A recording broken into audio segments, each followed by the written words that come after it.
45. Brown, 45. Hot, hot, hot, hot, hot, hot. You are listening to Any Given Sunday, Australia. Yes, hello and welcome to the Any Given Sunday Australia podcast, the number one podcast in at least 3 households, 1 studio, American Football Australia head office, NFL Australia head office. I normally say the ABC studios, but it looks like a nice, comfy home studio today. Yeah, this is the study. This is the den. I don't know. Joining us after a couple of weeks off, hopefully he's nice and fresh, at Charlie Pick. How are you, mate? Yeah, very well. Happy New Year, guys. It's lovely to join you, and it's good to be back. And I would like to say, if you're listening and you missed me, thanks, but I don't think that happened. But anyway, g'day. Good to be back. We've already done the whole New Year's thing, so yeah, that's fine, mate. You can do it when you go. Sure. I like to try and string it out. I like to see how long I can say Happy New Year to be. If I can hit February before I see someone and give it a Happy New Year on the 1st of February, I feel pretty good about it. Nice, and then give him the... Yeah. And joining us, the busiest man in the world currently, at Danny Webb, AGSAU. How are you, mate? I've missed Charlie. You might not say the other listeners as I have. God, always got to get those Bills views constantly. I miss it. You must have really missed out. There was so much need for more Bills talk. Absolutely. Yeah. The one snap that Josh Allen played, we really missed it. I've got some analysis. That's coming up later. Yeah. We do have some housekeeping to speak of, Danny boy. Super Bowl brackets. Make sure you get them in, Charlie. Get yours in at superbowlchallenge.com.au. That's through NFL Australia. It goes out. I think there's actually a prize if you get it all right. So make sure you get on there, do those Super Bowl brackets. And a big shout out to the Slatterpuss, Josh Slattery. He won our fantasy. I don't know if he knows this, but he's got a prize that will be on the way soon. So congrats to Slats. You're a big fan of Slats, Danny. Oh, I am, and I was texting him the whole way through this journey, almost coaching him. I was his fantasy coach to kind of get him in line, which is ironic because I did relatively bad. I think I came 5th. But at the end of the day, we got there in the end. It was a wild ride. He was leading for majority of it. But it all comes down to playoffs, and he still managed to smoke it in the end. I do. I don't want to make it too awkward, but you know how for the Tour de France's that Lance Armstrong won, they've got like an asterisk next to them because they don't really count 100%. No. I got locked out of my NFL account, my NFL fantasy account, and you would have noticed. There were weeks almost my entire team had a bye. It was a very bad season for me on fantasy, and I just couldn't get back into it. So I don't think the title really stands. I'll just say, let's see where we are next season. That's all I want to say. For some reason, you actually got better once you got locked out. Yeah. I don't know if you can hold up to that. That's similar to a number of NFL teams that should have been tanking for draft picks, but accidentally won on the weekend. Again, we will speak about that. Let's start with the AFC side of things. The Ravens on Saturday locked up the AFC North, beating the Browns, while the Bengals, Danny boy, they finished with a red-hot finish to the season, but ultimately they fall short. Yeah, so the Ravens, we picked this in our preview episode. The Ravens were going to get the job done, which kind of meant the Steelers might not have been playing at full force, but they still put their starters out there to begin this. So for the fact that the Bengals actually get through them was very decent. And it's such a shame. It's such a shame that so many of those Bengal games at the start of the season actually finished. They just fell a little bit short, whether it was, big toes being out of bounds or losing in overtime or whatever it was. Because the way that they actually ended the season, it looked like the Bengals that we've always known. And it's going to be a little bit strange not seeing them in playoffs. Yeah, it's interesting. I think you have to pay attention in September. I know the idea of being September champions is a bit of a punchline for a team that starts hot and then the wheels fall off as the rest of the league figures them out.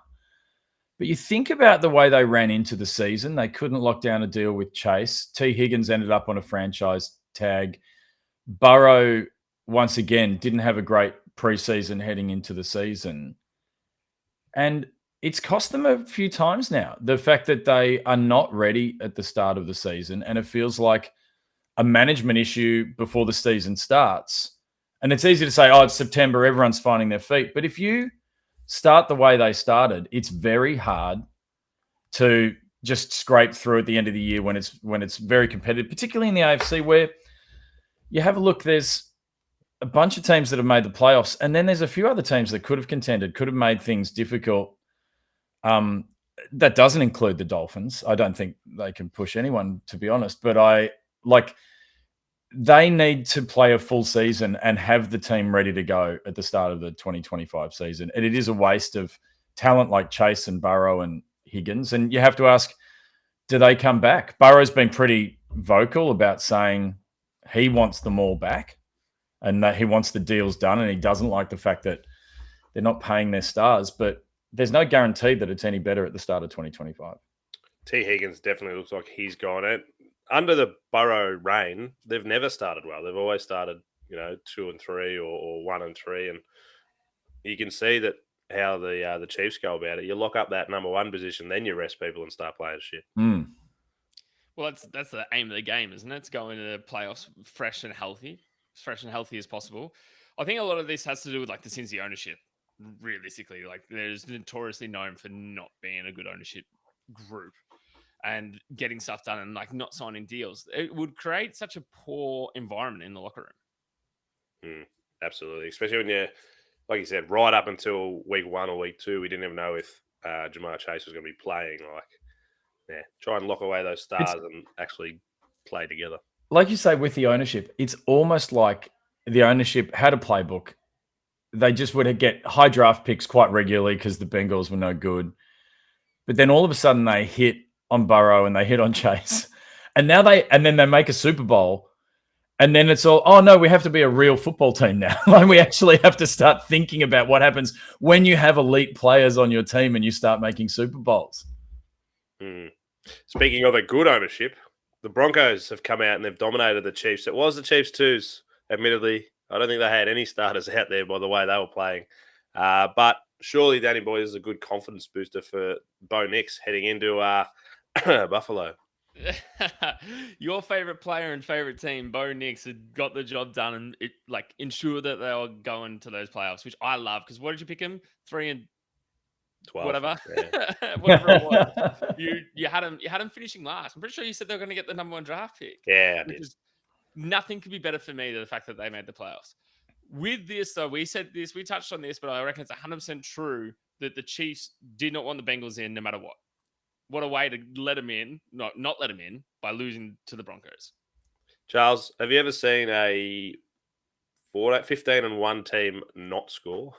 No, to get shut out was impressive. And also, I would say for the twos that took the field for the Chiefs, and further to your point, Danny, about genuinely not wanting the Bengals anywhere near the playoffs, no one there was playing for a spot.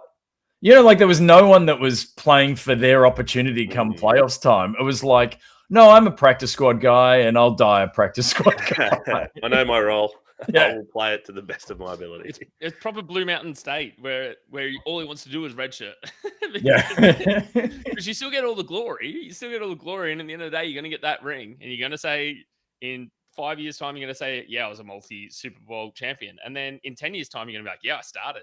And in 25 years' time, you're going to be like, yeah, I'm Patrick Mahomes. Yeah. I threw the game winner on a broken ankle. What are you talking about? Hey, one tiny thing I would say with the Chiefs, and you can't be too critical of them. They've dropped 2 games for the season, and one, it doesn't really count, the one with the Broncos. And they've won a couple of Super Bowls in a row, and they're going for their 3rd. So you presume they know what they're doing. But they've got starters who will have a lot of time off before they play. They've had a week and then sat out this game, and then a week and they don't play, and then another week and they play the playoffs. 3 weeks of rust is quite a lot to take into that.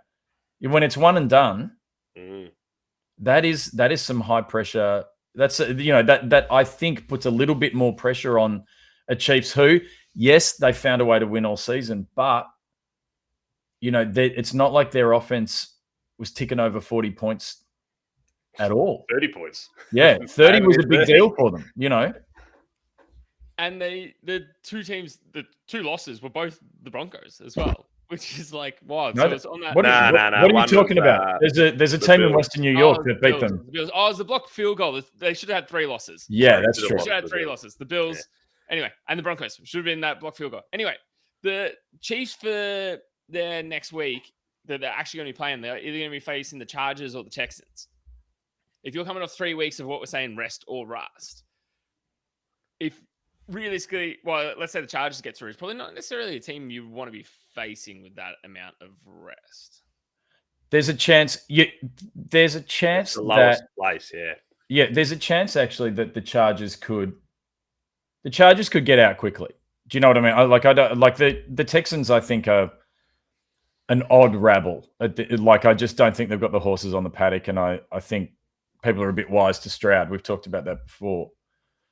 But the Chargers, if they get out, 2 scores ahead of the Chiefs, and the Chiefs haven't been able to score quick for most of the season, that could get pretty interesting. That also is saying that the Bills will win. If the Bills lose, then the Chiefs play whoever. Who are you playing?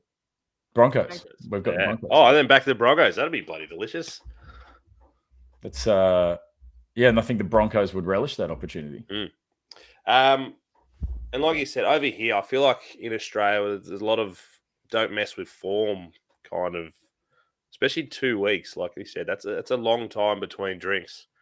And yeah, you might be red hot leading into it, but if you start resting players and start messing with form, I feel like we're maybe a bit more superstitious with that kind of thing than they seem to be.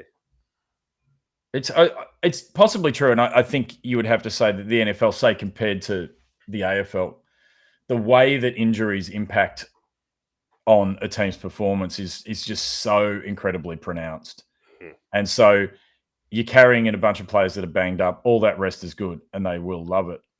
But there is something about just that momentum heading in. You have a look. There are so many teams that you fear heading into playoffs, and they're normally the ones that have won 5 on the way home to make the playoffs, and they are rolling. Hence why everyone was happy that the Bengals have not made it, because they want to get in there and steamroll a few people. We've had some news come out this morning. I don't know if you boys have seen it. It goes straight with this next story that we've got. So the story that the Patriots defeated your Bills again. Josh Allen only played 1 snap and then literally ran off and sat on the bench. But they've cost themselves a number 1 pick and a head coach. But we've also got Doug Peterson, who's been fired at the Jags. So I'm a bit more surprised about Doug Peterson getting the ass after 3 years. They went 4-13 as well. That's not as big a surprise as Gerard Mayo getting it after the first year, Charlie. Yeah, I don't know how you can fire the head coach after 1 season when you knew it was a rebuild. And this wasn't just any rebuild. This is taking over a franchise after the most successful coach in NFL history, who was in absolute control of the culture of that football team in Bill Belichick. And yes, Mayo had been there under Belichick. Yes, there was some level of continuity. But it doesn't feel fair handing someone a rookie quarterback with no O-line and nothing around it, like nothing around him to succeed, and then firing him at the end of the season. So my bullshit hot take is it's purely he got fired because they won that game against the Bills and it cost them the number 1 pick. I think that was it, because, everyone says as much as a team might want to tank, coaches want to win, players want to win, they get paid the same as everyone. Well, I reckon Robert Kraft was like going, what are you doing? I'm trying to run, and he's an owner that likes to play the angles. We know that. Like, loves to turn a blind eye to a bit of a cheat here and there. I think he would have been just fuming that they didn't get the number 1 draft pick. I've got a hot take. Danny, do you have a hot take about this? No, I want to hear yours. You shoot. I actually, as you were saying that, I thought, my hot take would be that Mike Vrabel was always their man, but he wasn't available last year. So Jared Mayo, he didn't know it, but he was always a one and done. Didn't matter what. They could have won the Super Bowl. He was one and done. Hasn't Vrabel already been in for interviews or something? Haven't they been talking to him already? Well, he's already said that that's his number 1 spot he would want to be, but they're still going to do the process and interview other coaches. But it is Mike Vrabel's spot 100%. Yeah, and it's obviously a good fit. Like, he knows the organization and was a great coach at the Titans. Like, he was great. He won Coach of the Year like 3 years ago. And he had them competing in years when people had written them off and they didn't really have much going on at quarterback, and he did it with defense and Derrick Henry.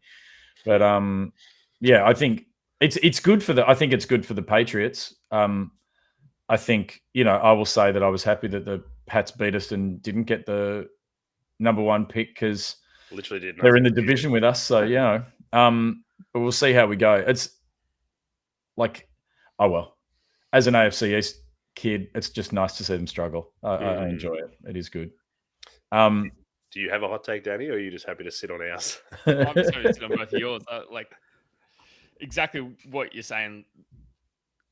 I don't think he was ever going to be their coach. I don't think it was the long-term plan. I don't know how long his contract was, but I couldn't have really seen him lasting more than he always seemed like an interim head coach, even though he had the head coach position. Yeah, that's our variable was always, you're our man, we'll just wait till you're ready, because he was a consultant or something for the Browns, which isn't great to have on your resume, but you don't put that one on. You don't put that one on. That was it. He was traveling abroad. That was a gap year. I was in the army that month. So that's what it was. Speaking of the AFC East, Tyreek Hill comes out post-game interview, Danny Boy, and he pretty much said all but gone from the Dolphins. He doesn't want to play there. He wants to go somewhere that's better for him. He's the first time he hasn't played in the playoffs. Gone, pretty much. 100%. He said, I'm out that door. Or he's like, got one foot out the door. I can't remember what his exact quote was. But either way, he's out. He's gone. Interesting to see where he's actually going to go and who needs him. I reckon my top landing spot for him is probably going to be the Ravens. Because they're up, they're competing. They're competing. They're there. Another spot I reckon would fit very nicely and suit him very well, but it's cold, would be the Bills. Could see him heading there. Or you go to a young quarterback who's on the rise, and that is your man, Bo Nix, and head straight to Denver. Go to the Broncos. He'd love a bit of Bo Kane, I reckon.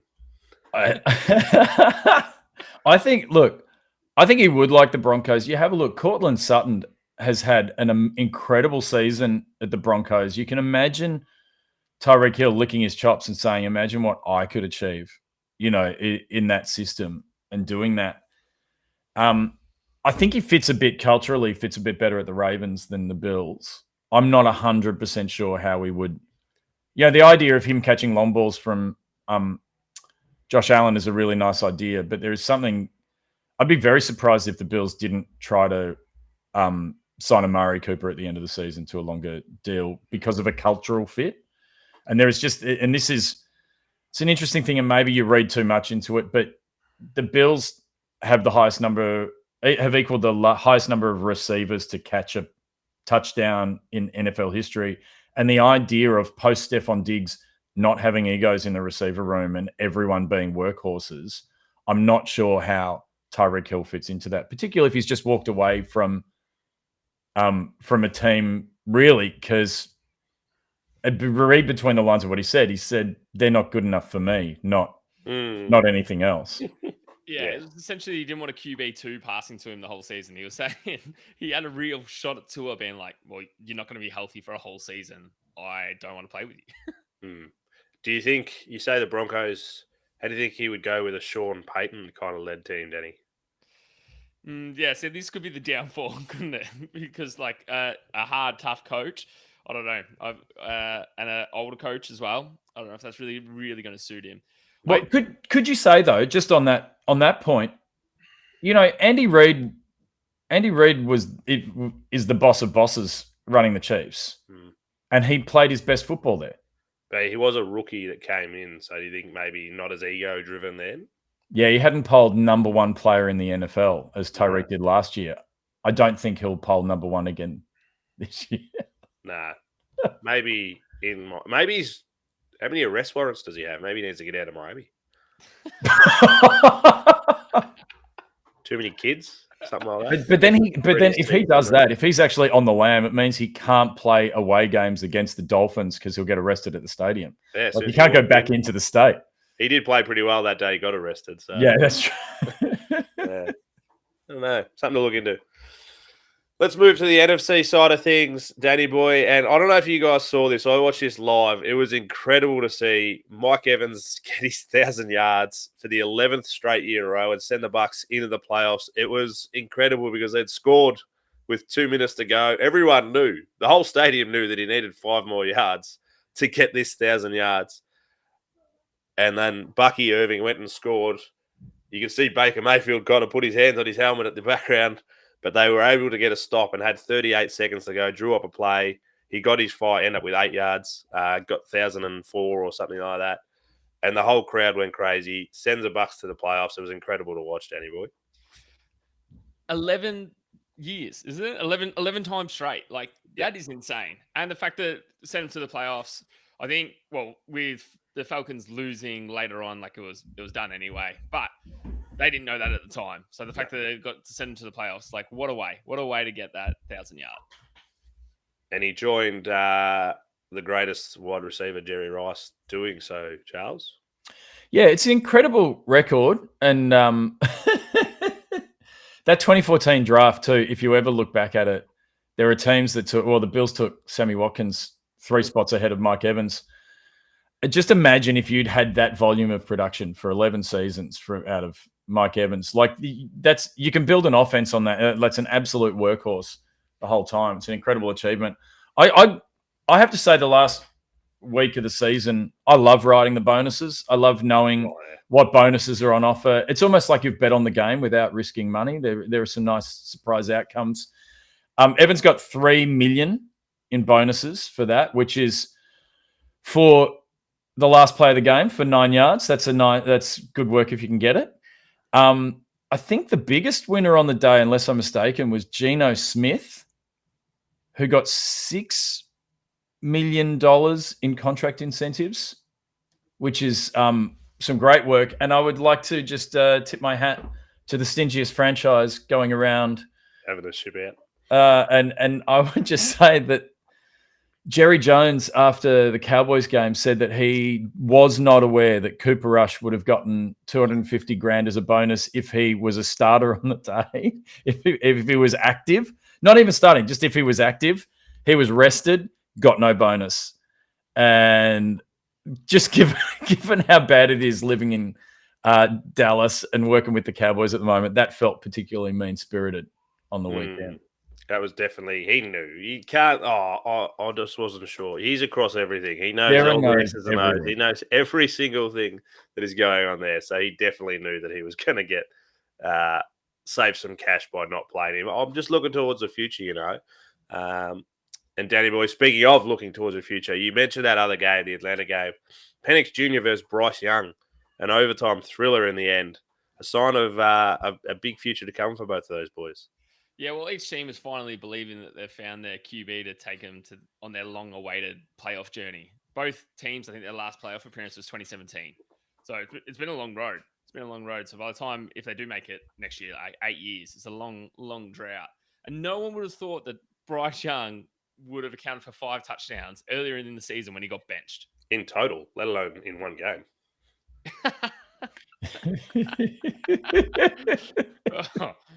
We've said it for ages that the Panthers have finished the season like much stronger than what anyone was giving credit for. They were keeping tight in games, they were winning games, and they were doing things that people weren't really expecting, which was good. And then Penix obviously didn't disappoint either. He had 312 yards, 2 passing TDs, and also rushed for 1.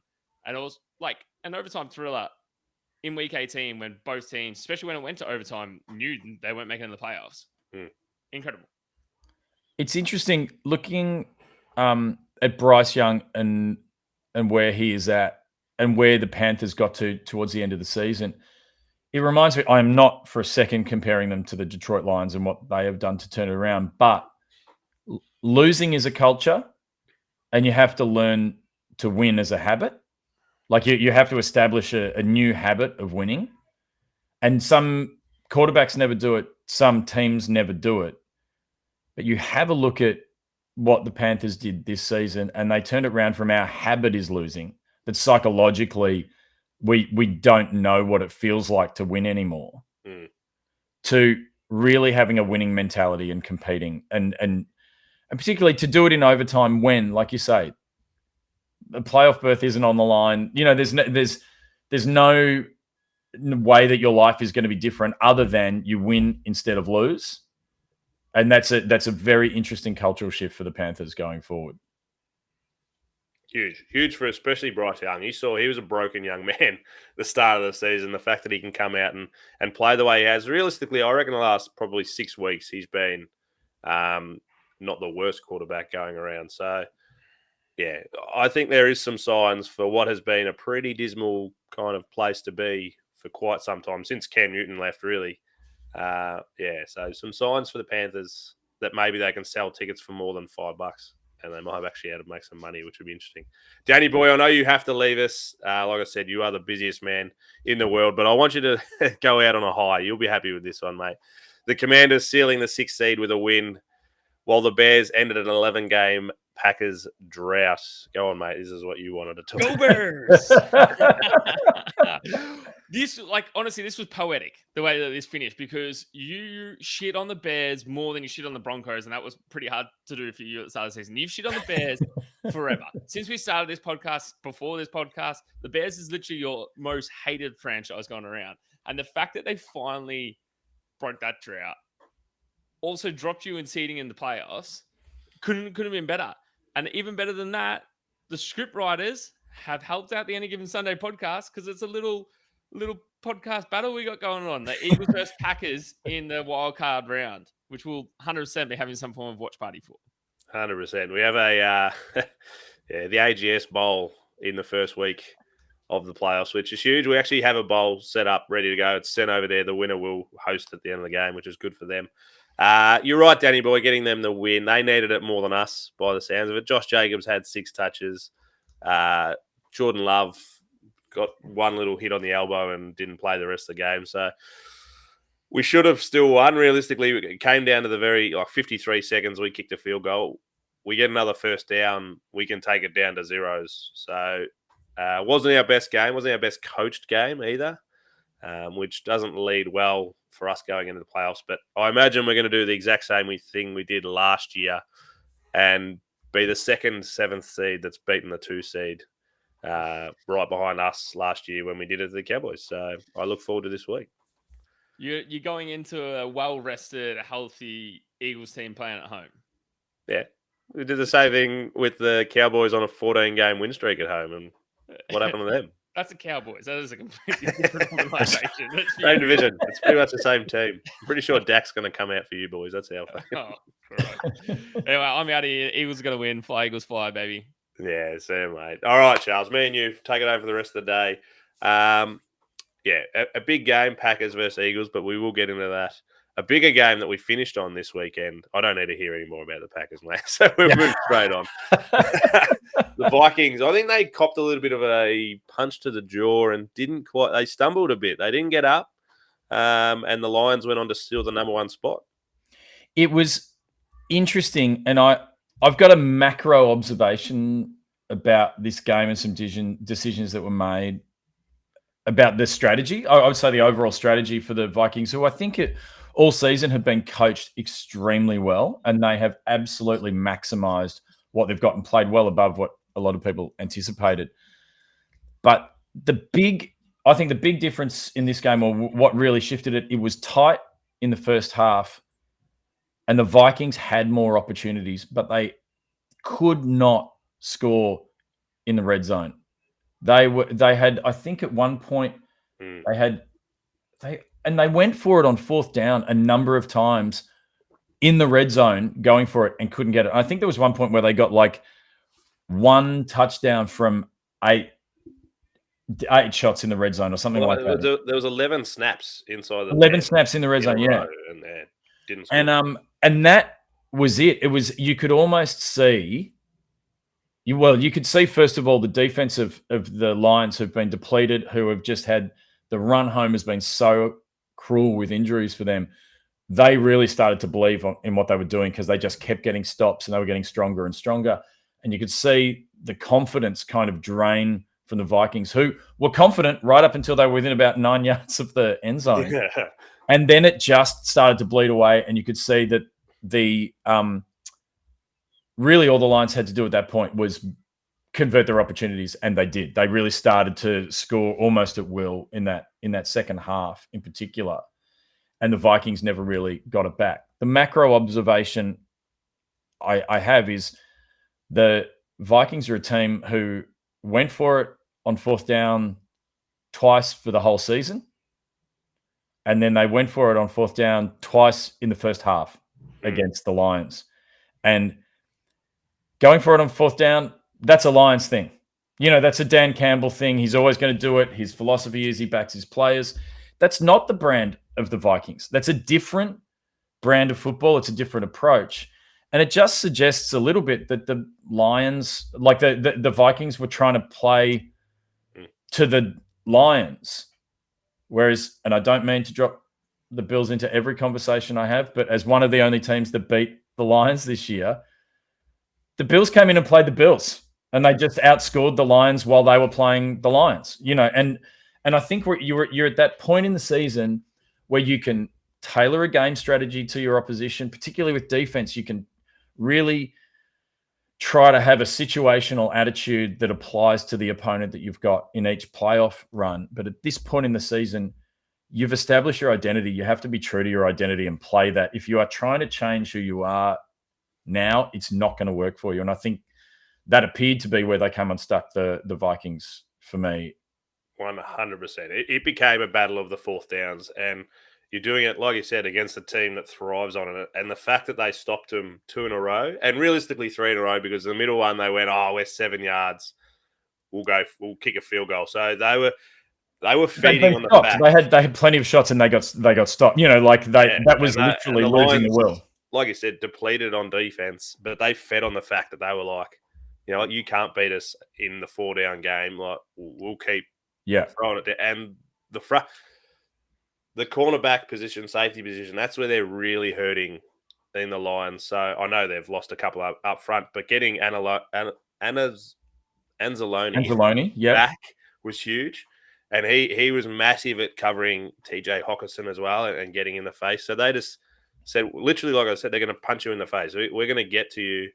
And like you said, they didn't run scared, but you could see that the confidence from the second or third, I think their first 3 and out was straight up, and it took 20 seconds. And they just straight away, they dropped their shoulders and was like, oh, this is going to be a hard day at the office, and didn't stand up to it. Yeah. And the Lions at that point in the game, early in the second half, they had the narrative they needed, which was they went in, made their adjustments, and we've got these guys. Whatever they throw at us, we've got it covered. And obviously the Eagles have had probably a more confidence-inspiring run into the playoffs than the Lions. I think this was a really important one for the Lions to win, so that they keep the 1 seed, so they keep the home advantage, and they get that reward for the season that they've had. The Eagles may have better form, but I still think that the Lions are the team to fear in the playoffs in the NFC. Yeah, absolutely. If they can get that confidence, and Hutchinson was there, he said he didn't come on camera, but behind the camera he was saying, if we make the Super Bowl, I'm playing. How good he will be if he plays, but it's an incredible. He might be playing long snapper, but he'll be playing. It would be remarkable, and you could imagine them doing it for him and everything that he's done for that team. Yeah. Well, since he arrived, but also this season in particular. All started with Billie Jean back in the day. Yeah, that's right. It's funny. You look back at that Hard Knocks, I think, is one of I think it stands up as one of the best Hard Knocks. Because it's impossible to not like the Lions. No one started deeper in the basement, in a rebuild than they did. No one had a better attitude about it all. And you look at that baby Lions team with Hutchinson and them starting, and just the vibe and everything that Dan Campbell. They were 0-13 or something that year as well. They were. Yeah, they were.